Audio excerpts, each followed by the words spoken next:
Le fait que nous avons effectivement le grand plaisir d'avoir avec nous en direct d'Alger, de son domicile, le journaliste Khaled Drareni.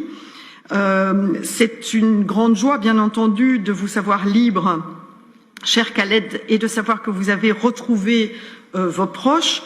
Vendredi, plusieurs détenus d'opinion en Algérie ont bénéficié d'une grâce présidentielle et vous d'une remise en liberté provisoire. Votre arrestation pour avoir simplement exercé votre métier a profondément indigné en Algérie et au-delà. La solidarité nationale et internationale avec vous et vos confrères a été très très forte.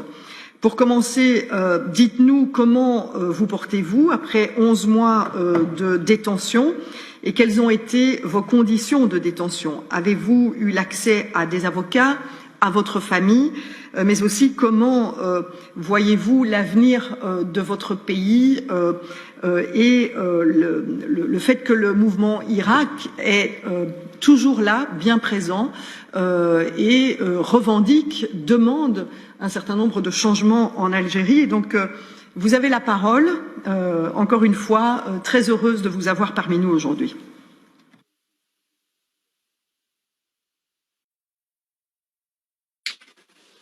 Bonjour à tous. Vous m'entendez? Oui, monsieur. Très bien. Bonjour à tous. Moi aussi, je suis très heureux d'être avec vous ce matin. Je vais très bien. Je vais très bien parce que mes compatriotes m'ont soutenu, mes confrères, les avocats, parce que j'ai bénéficié du soutien de tous ceux qui croient en la liberté de la presse et en la liberté d'expression.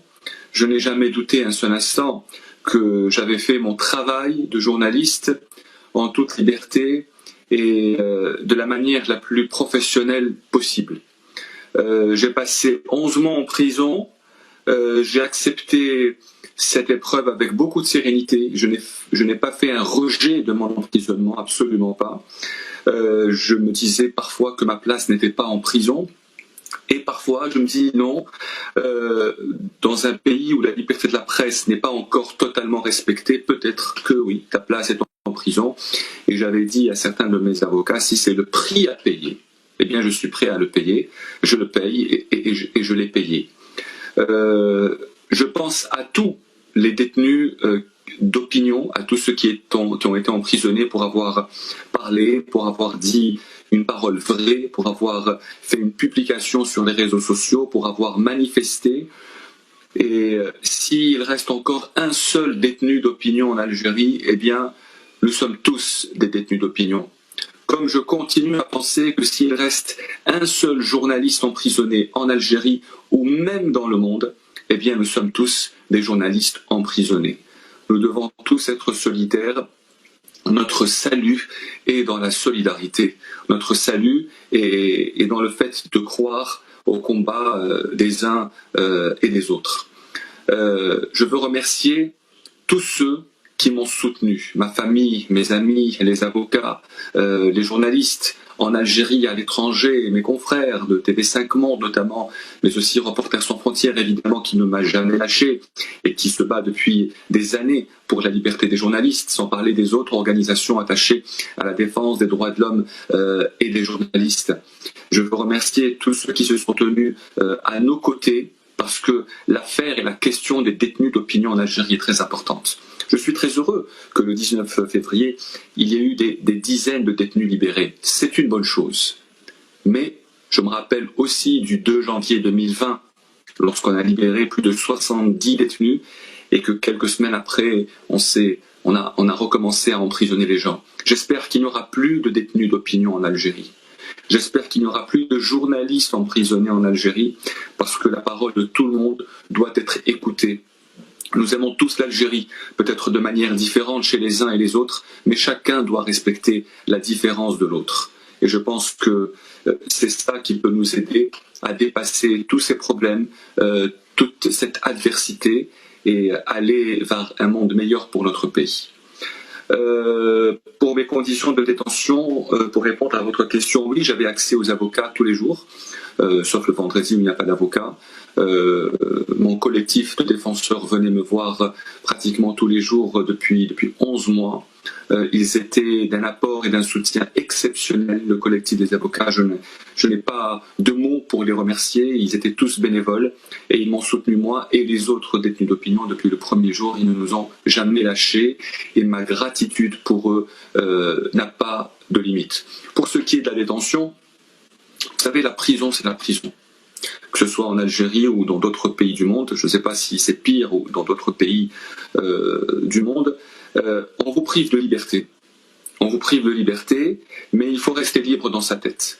Et moi, durant 11 mois, je me suis toujours efforcé de rester libre dans ma tête, même si j'étais enfermé dans une cellule. Mais vous savez, la pire des choses pour un journaliste, c'est d'être emprisonné, d'être coupé du monde pendant aussi longtemps.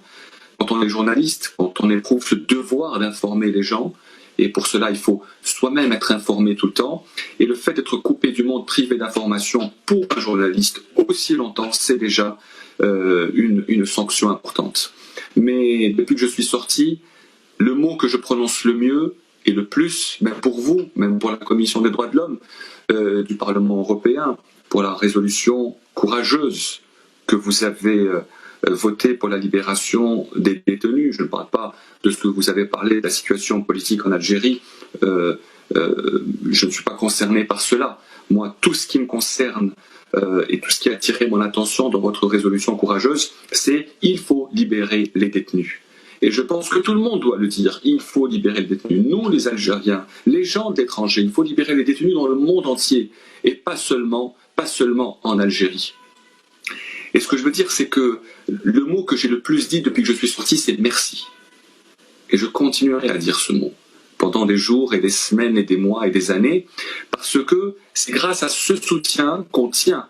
C'est grâce à cette marque de solidarité que nous pouvons résister le plus longtemps possible. Cette solidarité nationale, moi j'ai reçu des centaines de lettres en prison. De Relizane, de Taman Rasset, de Béjaïa, de Médéa, de Djelfa, des quatre coins d'Algérie. J'ai reçu des lettres de pays européens, de l'étranger, où les gens me disaient on est avec toi. Et ça, vraiment, ça réchauffe le cœur. Et ce soutien est la preuve de notre innocence. Moi, j'étais ni plus ni moins qu'un journaliste en prison. Et il ne faut pas mettre les journalistes en prison.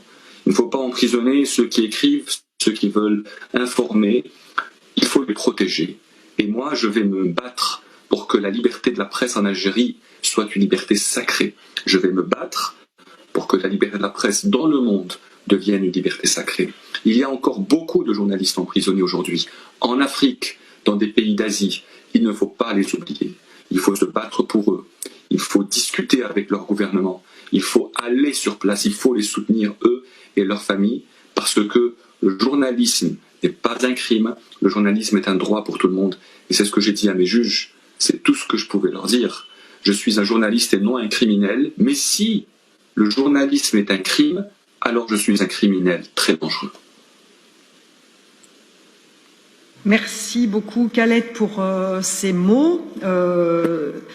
Je pense que ce que vous avez dit, je suis ni plus ni moins qu'un journaliste en prison. C'est la raison pour laquelle, dans cette sous-commission de droits de l'homme, nous continuerons à surveiller les situations dans le monde qui emprisonnent effectivement les penseurs, les personnes qui défendent les droits de l'homme et les journalistes particulièrement. Et donc, soyez assurés que nous continuerons à travailler avec l'Algérie, avec ce qui se passe aujourd'hui en Algérie, et de promouvoir la liberté d'opinion et la liberté d'expression dans l'Algérie comme dans tous les autres pays du monde. Un tout grand merci en tout cas, et n'hésitez pas à nous tenir au courant des situations en ce qui concerne la liberté d'expression en Algérie. Merci beaucoup.